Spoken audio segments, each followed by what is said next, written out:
एका बाजूला 15 ऑगस्ट 1947 या दिवशी हा देश स्वतंत्र झाला आणि 14 ऑगस्ट या दिवशी या देशाची फाळणी झाली.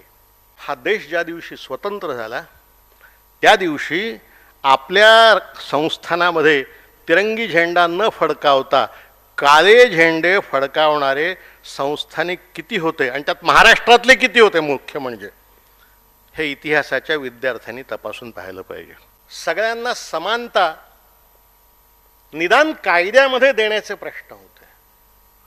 या सगळ्या प्रश्नांसाठी खेडं हे युनिट करणं तेव्हाच्या घटनाकारांना योग्य वाटलं नाही आणि ते जर वाटलं नसेल तर त्यांना आपण दोष देण्याचं कारण नाही. गांधी म्हणाला आप कमाईचे श्रीमंत पाहिजेत, बाप कमाईचे श्रीमंत नाहीत. कारण आपण असं म्हणतो घाम गाळील त्याला दाम, कसेल त्याची शेती तर जो मिळवेल त्याची संपत्ती. बापाकडून आपसुक वारसा हक्कानं संपत्ती येऊ नये. बापाच्या मृत्यूनंतर संपत्ती समाजाच्या मालकीची झाली पाहिजे. आता या ठिकाणी अनेक जण गांधीचा निषेधही करते.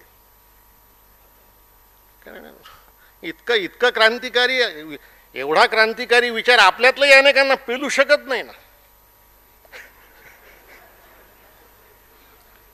अरे आपल्याला नसेल मिळाली बापाकडून पण आमच्या शेजाऱ्याला मिळाली आहे ना बिचाऱ्याला, असा दयाघन विचार आपल्या मनामध्ये येत असतो. हा विचारही आपल्या यात आला नाही. गांधींना समाजवाद मान्य नव्हता. तो समाजवादाचा विचार आणीबाणी नंतर आपण आपल्या घटनेमध्ये आणला आणि घटनेच्या उद्देश पत्रिकेमध्ये समाविष्ट केला. गांधीला समाजवाद का मान्य नव्हता याचं कारण असं की समाजवाद हा माणसाची निर्माण क्षमता, क्रिएटिव्हिटी मारतो. सारच समाजाच्या मालकीचं असेल तर मी कशाला काही करायचं अशी भूमिका येते. म्हणून रशियामधली सामुदायिक शेती फसली. चीन हा देश तर परवापर्यंत उपाशी होता. माओ त्से-तुंग जोपर्यंत जिवंत होता. म्हणून माओ त्से-तुंग असं म्हणायचा, अतिशय निरर्थक आणि मूर्ख वाक्य होतं ते. तो म्हणायचा भांडवलशाहीच्या श्रीमंतीपेक्षा समाजवादाचं दारिद्र्य चांगलं आहे.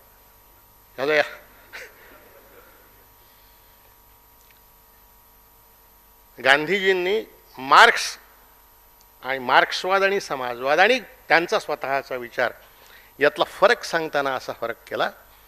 ते म्हणाले मार्क्स आणि समाजवादाचा विचार हा समाजापाशी सुरू होतो आणि माणसापर्यंत येण्याचा प्रयत्न करतो. मी माणसापाशी सुरू होतो आणि माणसापाशीच थांबत असतो. मी समाजाचा विचार करत नाही. एक जरी दुरुस्त झाला तरी हा समाज श्रीमंत होईल आणि दुरुस्त होईल. म्हणून संस्कारावर भर होता गांधींचा, विचारांवर भर होता, संस्कारांवर भर होता. हा गांधींचा विचार हा आपल्या घटनेमध्ये आला नाही. मूलतत्व आली, संरचनेसंबंधीचे विचार आले नाहीत, अर्थकारणासंबंधीचे विचार आले नाहीत. याचं कारण घटनाकारांना दोष देत नाही मी. याचं कारण या देशाचे घटनाकार जे आहेत हे सगळेच्या सगळे नेहरू, पटेल, वल्लभभाई, मौलाना, बाबासाहेब ही तर समाजातून जन्माला आलेली मोठी माणसं होती. त्यांना या देशाचं वास्तव कळत होतं. त्यांच्या समोरचे प्रश्नच वेगळे होते. हा देश जेव्हा स्वतंत्र झाला तेव्हा या देशासमोर सगळे कलीचे प्रश्न कोणते होते, महत्वाचे प्रश्न कोणते होते. एका बाजूला 15 ऑगस्ट 1947 या दिवशी हा देश स्वतंत्र झाला आणि 14 ऑगस्ट या दिवशी या देशाची फाळणी झाली. या फाळणीमुळं लोकसंख्येचं जे स्थलांतर मोठ्या प्रमाणावर झालं, या स्थलांतरामध्ये 10 लाखाहून अधिक माणसं मारली गेली. निर्वासितांच्या पुनर्वसनाचा प्रश्न निर्माण झाला. संबंध देशामध्ये धार्मिक दंगली हिंदू मुसलमानांच्या भडकल्या होत्या. तेव्हा केंद्र सरकारसमोरचा तेव्हाचा सर्वात महत्त्वाचा प्रश्न केंद्र सरकार मजबूत करणे आणि या देशाची व्यवस्था नीट लावणे, वर्तमान व्यवस्था नीट लावणे हा खरा महत्त्वाचा प्रश्न होता. दुसरा महत्त्वाचा प्रश्न असा होता की 15 ऑगस्ट 1947 या दिवशी आपण स्वतंत्र झालो आणि 22 ऑक्टोबर 1947 या दिवशी पाकिस्तानचे टोळीवाले काश्मीरात घुसून आले होते आणि त्या दिवशी जी लढाई सुरू झाली ती 14 महिने पुढे चालत राहिली. आपली राज्यघटना जेव्हा तयार झाली तेव्हा हा देश पाकिस्तानशी लढण्यात गुंतलेला होता आणि राज्यशास्त्राचा नियमच असा आहे, इतिहासच असा आहे की युद्ध काळामध्ये नेहमी केंद्र सामर्थ्यवानच होत असतं, सरकारला जास्तीचे अधिकार लागतच असतात आणि लोक ते देत असतात. दुसऱ्या महायुद्धामधली गोष्ट अशी आहे की चर्चिल अधिकार मागत नसे, पार्लमेंट त्याला देत असे अधिकार. युद्धकाळ होता, निर्वासितांचा प्रश्न इकडे होता, काश्मीरात युद्ध सुरू होतं, नंतर हा देश तुटण्याच्याही बेतात होता. काही गोष्टी आपण सांगत नाहीत, सांगू नये कारण फारशा चांगल्या नाहीत वास्तवातल्या काही गोष्टी. या देशामध्ये 650हून अधिक संस्थानं होती आणि ही संस्थानं या देशात विलीन व्हायला तयार नव्हती. ही संस्थानं विलीन झाली नसती तर हा देश एकसंध झालाच नसता. ही संस्थानं विलीन करून घेण्यासाठी काय काय उपाय योजावे लागले. साम दाम दंडभेद. वल्लभभाईंनी सगळ्या संस्थानिकांची दिल्लीला बैठक बोलवली आणि त्यांना सांगितलं की तुम्ही आपली संस्थानं या देशात बऱ्या बोलानं सामील करा. सामिलीकरणाचा जाहीरनामा इथं ठेवलेला आहे, मी बाहेर थांबतो, 1 तासाच्या आत सगळ्यांच्या सह्या झाल्या पाहिजेत.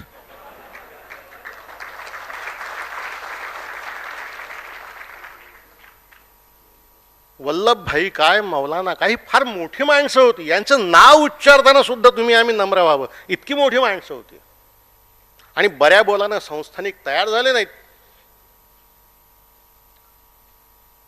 निजाम, हैदराबादचा निजाम होता, त्यांनी सही केली नाही ना 3 वर्षापर्यंत. त्याचा सेनापती होता, त्याला कासिम रिझवी नावाचा. तो त्या निजामाच्या वतीनं वल्लभभाईंशी बोलायला गेला दिल्लीला आणि निजामाने सांगितलं की आमच्या सेनापतीशी बोला. तो प्रसंग असा आहे, म्हणजे तो कादंबरीत यावा असा प्रसंग आहे. वल्लभभाई बसले होते त्यांच्या कोचावर. हा कासिम रिझवी असा हडकुळा माणूस होता, आपल्या लातूरचा होता.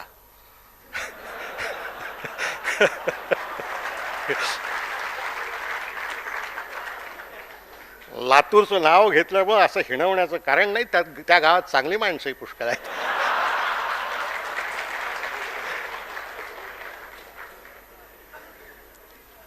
असा हडकुळा माणूस होता. तो वल्लभभाईंना म्हणाला की मुझे आपसे कुछ बात करनी है. वल्लभभाई शांतपणे म्हणाले की बोलिये. तो म्हणाला की मला बसून बोलता येत नाही, उभं राहून भाषण केल्यासारखं. ते म्हणाले खडे राह. तो उभा राहिला आणि वल्लभभाईंकडे बोट दाखवून भाषण केल्यासारखं बोलला. तो आय बरामनो और बनियो. बरामन म्हणजे नेहरू, बनिया म्हणजे पटेल. आय बरामनो और बनियो, आसफ शाही की और बुरी नजर मत डालो. तिकडे तुम्ही असं कराल तर आम्ही दिल्ली घेऊ, असं तो म्हणाला. मग वल्लभभाई त्याला म्हणाले की झालं का तुझं बोलून, मग बस खाली. तो खाली बसला. तेव्हा वल्लभभाई त्याला म्हणाले की मी तुला आता अटक करतो. तर तो म्हणाला का, मी तिकडल्या देशाचा सेनापती आहे. तेव्हा ते म्हणाले की तू माझ्या समोर येऊन मी देशाचा गृहमंत्री असताना दिल्ली ताब्यात घेण्याची भाषा बोलतो, तर तुला अटक करणंच भाग आहे मला. तेव्हा तो आजीजी करायला लागला. इतके मुजोर संस्थानिक होते. हा देश ज्या दिवशी स्वतंत्र झाला त्या दिवशी आपल्या संस्थानामध्ये तिरंगी झेंडा न फडकावता काळे झेंडे फडकावणारे संस्थानिक किती होते आणि त्यात महाराष्ट्रातले किती होते मुख्य म्हणजे, हे इतिहासाच्या विद्यार्थ्यांनी तपासून पाहिलं पाहिजे. त्यामुळं हा देश प्रादेशिकदृष्ट्या अखंड बनवणे ही मोठी जबाबदारी होती. या देशाला लोकशाहीची परंपरा नव्हती, निवडणुकांची परंपरा नव्हती.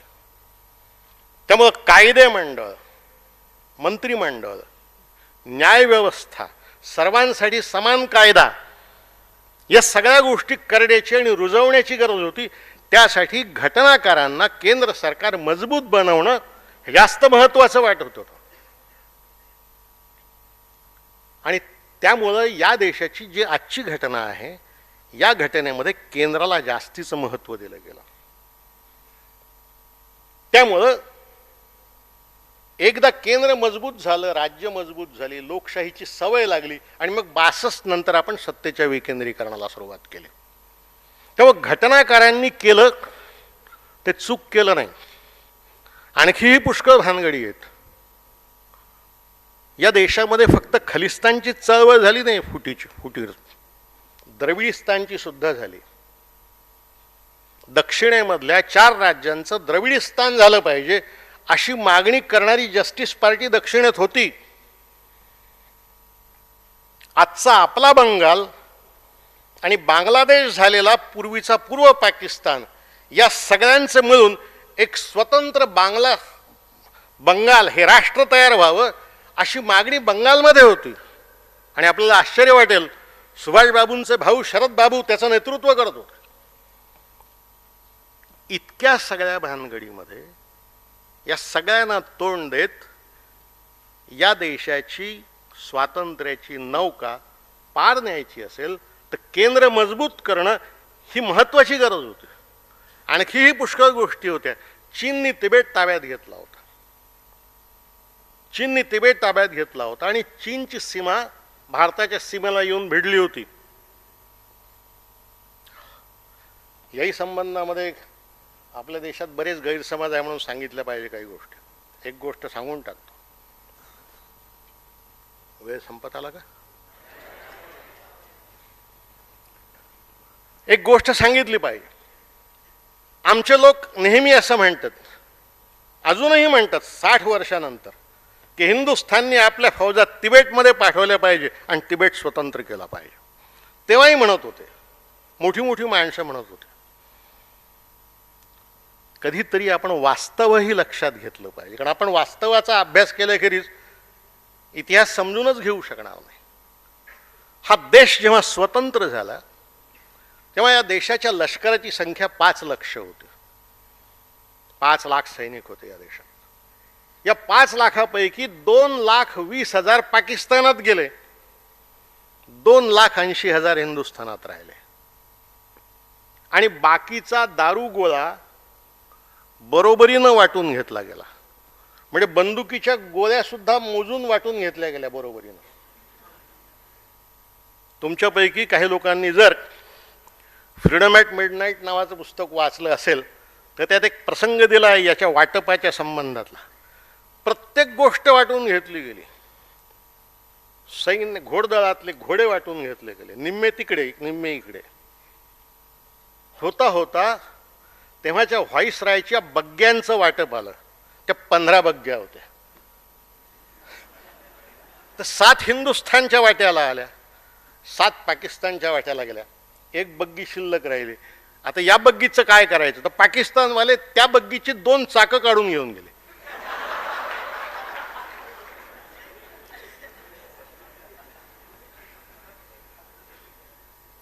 म्हणजे हिंदुस्थानची सैन्य संख्या 2,80,000 होती. आणि चीनच्या लाल सेनेमध्ये त्यांनी तिबेट ताब्यात घेतला तेव्हा त्यांच्या फौजेमध्ये 35 लाख सैनिक होते. आणि आमचे तेव्हाचेही पुढारी म्हणत होते की तिबेट मुक्त करा. त्यातला प्रसंग आहे आणि हा नमूद आहे कागदोपत्री सरकारच्या. पंडित नेहरू पंतप्रधान होते. पंडित नेहरू स्वप्नवादी माणूस नव्हता, अत्यंत वास्तववादी माणूस होता. त्यांनी विरोधी पक्षाच्या नेत्यांना एकत्र बोलवलं. त्यात आचार्य कृपलानी तेव्हा विरोधी पक्षाच्या बाजूने बोलवत होते. त्यांनी पंडितजी असं म्हणाले की हे लष्करी वास्तव आहे. त्यांच्याकडे 30 लाखाची फौज आहे, आपल्याकडे पुरेसे 3 लाख सैनिक सुद्धा नाहीत. ते हिमालयाच्या वरच्या बाजूला आहेत. आपल्या सैन्याला हिमालय चढून जावं लागणार आहे.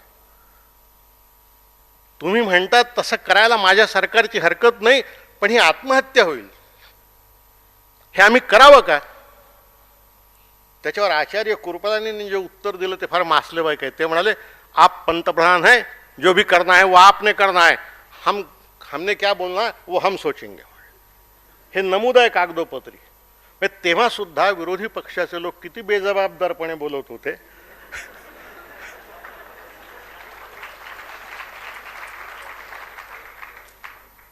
हे आपल्या लक्षात यावं. उत्तरेत शत्रू सीमेपाशी आलेला आहे, पाकिस्तानशी युद्ध सुरू आहे, देशाच्या एकात्मीकरणाचा प्रश्न महत्त्वाचा आलेला आहे. थँक्यू. नाही, भाषण संपवा अशी नोट नाही आहे. तुम्ही भरपूर बोला अशी सूचना आहे. पण मी तुमचा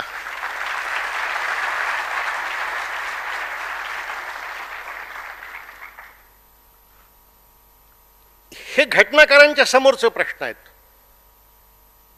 किती प्रश्न होते? स्त्रियांचे प्रश्न होते, दलितांचे प्रश्न होते,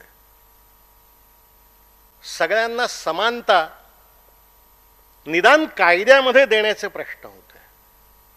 या सगळ्या प्रश्नांसाठी खेडं हे युनिट करणं तेव्हाच्या घटनाकारांना योग्य वाटलं नाही. आणि ते जर वाटलं नसेल तर त्यांना आपण दोष देण्याचं कारण नाही.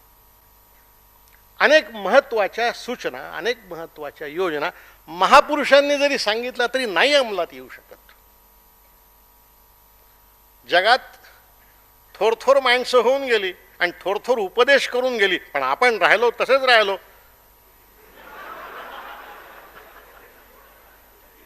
याचं कारण तुमच्या माझ्यासमोर आपल्या अवतीभोवतीचं वास्तव असतं.